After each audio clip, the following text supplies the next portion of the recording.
Alors, Monsieur Baruch.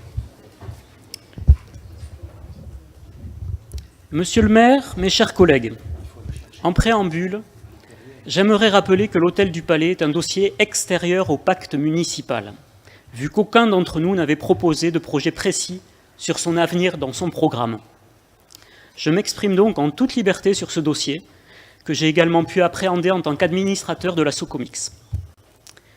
J'aimerais préciser aussi, aujourd'hui, que l'on nous demande quelque chose de très lourd, qui aura des conséquences donc à long terme pour la ville, et que les conseillers municipaux que nous sommes devront en assumer toute la responsabilité.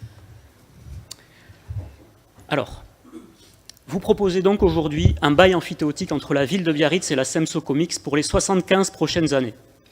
Durée astronomique qui engagera les 12 prochains maires de cette ville, dont certains ne sont même pas encore nés. Avons-nous le droit de faire un choix irréversible pour les prochaines équipes municipales? J'en doute, car nous n'avons pas obtenu mandat pour en décider. Même si le montage paraît habile, il ressemble à un compromis au rabais pour la ville qui se retrouve virtuellement dépossédée de l'hôtel pendant 75 ans. Et elle y gagnera peu, eu égard à la valeur réelle du bien. Les investisseurs, les banques et le gestionnaire, au contraire, se retrouveront dans une situation très confortable et quasiment dénuée de risques financiers. Si vous me permettez une expression un peu triviale, nous n'aurons plus le beurre, mais ils auront l'argent du beurre. Ce bail nous a été présenté comme le préalable nécessaire pour relever le défi d'accueillir un G7 ou un G8 dans un hôtel du Palais flambant neuf en août 2019. Cela impose effectivement un agenda très strict de travaux de rénovation à réaliser sans faute en un temps record. Mais ne confondons pas vitesse et précipitation. On ne peut pas signer un bail de cette importance juste parce que le temps presse. C'est une belle ambition que d'accueillir le G7. C'est une ambition partagée.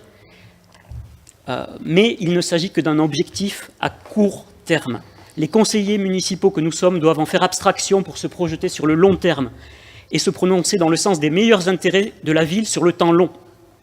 C'est avant tout cela qui préoccupe la nouvelle génération d'élus que nous sommes.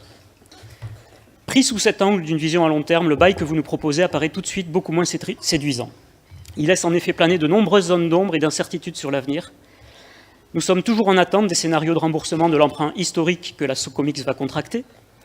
Nous n'avons pas notamment ce qu'on appelle les worst case scénarios, c'est-à-dire qu'est-ce qui se passe si les choses se passent mal. Alors évidemment, le pire n'est jamais sûr, mais gouverner, c'est aussi prévoir les événements défavorables. Quand bien même la Socomix serait en mesure de rembourser son emprunt dans les années qui viennent, on n'a toujours pas su m'expliquer comment nous serions capables de provisionner suffisamment d'argent pour faire face aux futurs travaux qu'impliqueront immanquablement le maintien de l'hôtel à un statut de palace dans les décennies à venir.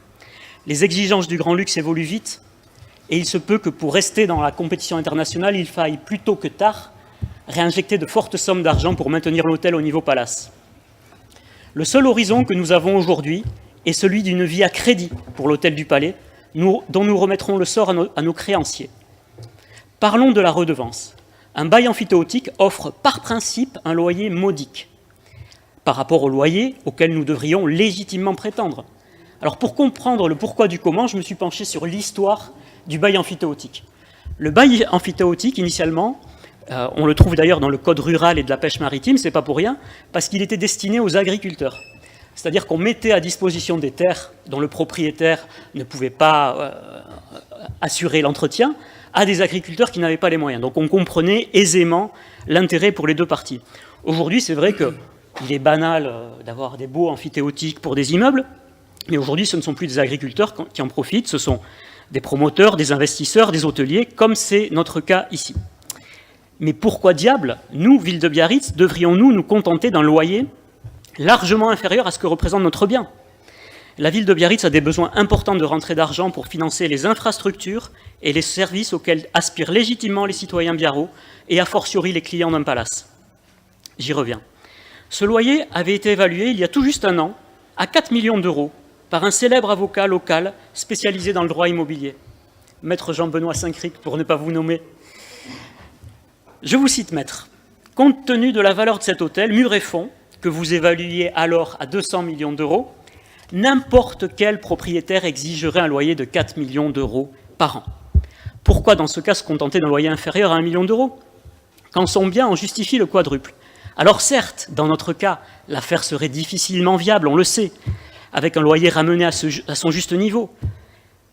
Mais à ce moment-là, il faut étudier d'autres options. Et il y a une autre option qui est un sujet tabou, un grand sujet tabou, et je vais en reparler là, même si le but, ce n'est pas de vendre le palais, mais c'est bien la vente. La vente, voilà.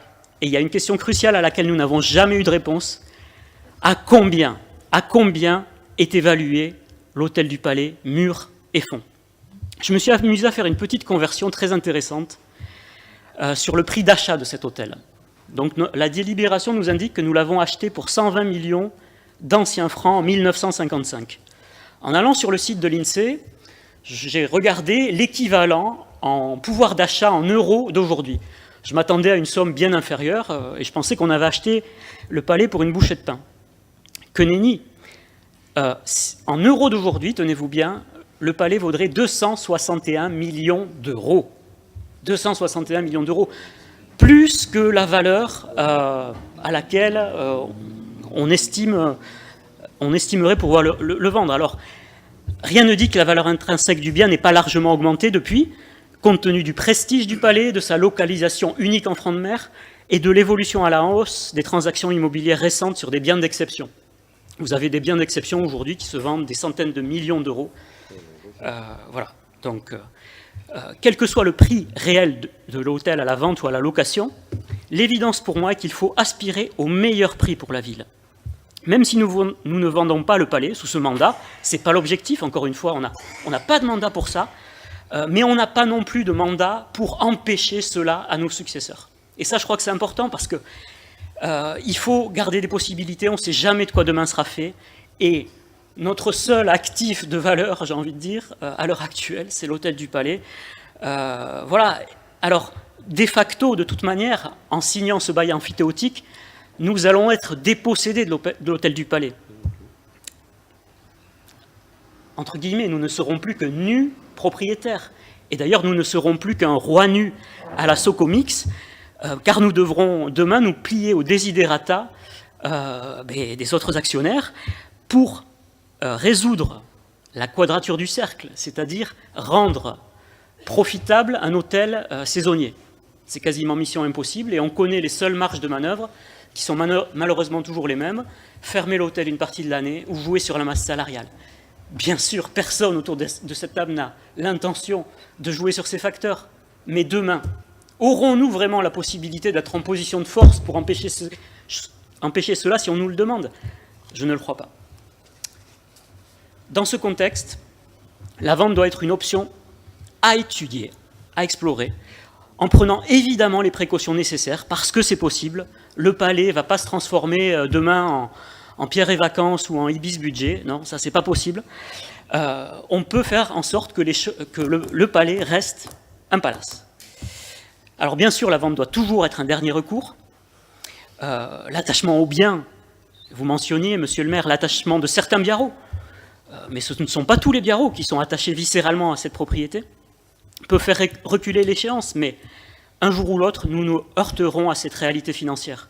Et cette réalité, c'est aujourd'hui que la Socomix, dont la trésorerie est à sec, n'a pas les ressources ni le bon modèle économique pour financer des travaux. Nous devons donc emprunter. Je rêve du meilleur pour l'hôtel du Palais, mais il faut parfois se séparer d'un bien au bon moment. Avec le produit d'une vente, nous pourrions nous désendetter, embellir la ville, et pourquoi pas se lancer des défis ambitieux comme celui de faire de Biarritz une ville autonome en énergie renouvelable. La ville a elle aussi besoin de se mettre au niveau palace, et ce sera la dernière partie de mon intervention. Ce n'est pas parce qu'on transforme un hôtel en resort que les clients ne vont plus en sortir. Non, il faut mettre au niveau d'excellence les abords de l'hôtel et la ville dans son ensemble. Le palais ne conservera son standing que si l'environnement de l'hôtel est au top niveau. Les clients de l'hôtel viennent chercher chez nous une qualité de vie et une qualité de ville.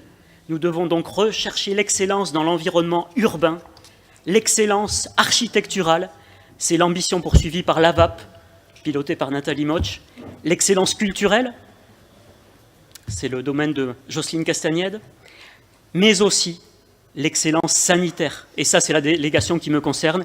Et aujourd'hui, monsieur le maire, vous le savez, c'est un sujet qui nous fait débattre en tout cas, mais il y a un gros problème à Biarritz. C'est notre réseau d'assainissement qui aura un siècle en 2022. Un siècle, un réseau vétuste. et qui aujourd'hui ne remplit plus ses fonctions pour retenir des déversements. Malgré les travaux récents, on a réduit les déversements, mais on ne les empêche pas. Donc mon ambition, ce serait qu'un jour nous puissions financer ces travaux lourds, qui coûteront à la louche entre 50 et 100 millions d'euros, si on inclut une augmentation des capacités de stockage, une mise en réseau séparatif d'une partie de la ville et un renforcement de notre station d'épuration. Aujourd'hui, nous nous heurtons à la réalité de nos moyens financiers qui ne nous permettent pas de tels investissements. Nous n'avons pas cet argent, et vous m'avez bien dit, monsieur le maire, que nous ne pourrions jamais espérer de telles sommes de la communauté d'agglomération qui a pourtant la compétence assainissement. À partir de là, nous n'avons pas 36 options. Soit nous continuons de nous accommoder des jours de fermeture de plage après les orages, en continuant à dire que l'eau est bonne quand elle n'est pas polluée, soit nous dégageons enfin les ressources nécessaires pour réaliser ces investissements. C'est cette deuxième option que je continuerai à défendre bec et ongle. Aujourd'hui, des pays émergents investissent dans des réseaux d'assainissement plus modernes que le nôtre. Nous sommes en compétition avec ces pays où l'ensoleillement est supérieur. À Biarritz, station balnéaire, nous devrions au moins proposer aux touristes de pouvoir se baigner tous les jours de l'année. C'est ce que demandent nos visiteurs, comme ce groupe de touristes allemands qui nous a écrit la semaine dernière pour se plaindre de ne pas avoir pu se baigner 3 jours pendant leur séjour et qui nous demandent, ça c'est une demande un peu surprenante, mais on en aura sûrement dans les années à venir, qui nous demandent de rembourser une partie de leur séjour. Un courrier tout à fait officiel que nous avons reçu. Mes chers collègues, je ne vous couperai pas, monsieur, je conclus. Mes chers collègues, nous devons garder la tête froide. La perspective du G7 ne doit pas nous conduire à brader l'hôtel et à hypothéquer l'avenir de la ville. Aujourd'hui, la ville de Biarritz et l'hôtel du Palais n'ont pas besoin d'un simple lifting pour le G7, mais de rénovation structurelle profonde associée à un mode de gouvernance et de gestion durable. Il existe des solutions alternatives, monsieur le maire, et pourquoi pas celle d'un financement exceptionnel de l'État pour remettre à neuf le site qui accueillera les plus grands dirigeants de cette planète. Toutes les villes qui ont accueilli un G7 ont eu droit à des fonds. C'est faux. Non, c'est pas faux. Le dernier G7, il y a eu plus de 60 millions qui ont été... Il y a des travaux que financera l'État, vous le savez très bien. Pourquoi refaire au moins l'extérieur du palais ne pourrait pas rentrer? Moi, en tout cas, je pense que ce serait une demande légitime et tout à fait recevable que vous pourriez formuler au président de la République. Alors, vous me rétorquerez peut-être après cette longue intervention, monsieur le maire, comme après à la fin du dernier conseil municipal, que je n'y connais pas grand-chose. Et vous aurez raison d'ailleurs, parce que je ne suis pas spécialiste de l'hôtellerie de luxe. Mais j'ai aujourd'hui suffisamment d'éléments pour comprendre que cette décision entraverait nos actions futures. Et aujourd'hui, j'ai l'impression qu'en signant ce bail amphithéotique, nous devrions renoncer définitivement à de grands projets pour Biarritz. Pour toutes ces raisons, j'ai finalement décidé de voter contre ce bail amphithéotique de 75 ans que vous nous proposez. Très bien, merci mon cher collègue.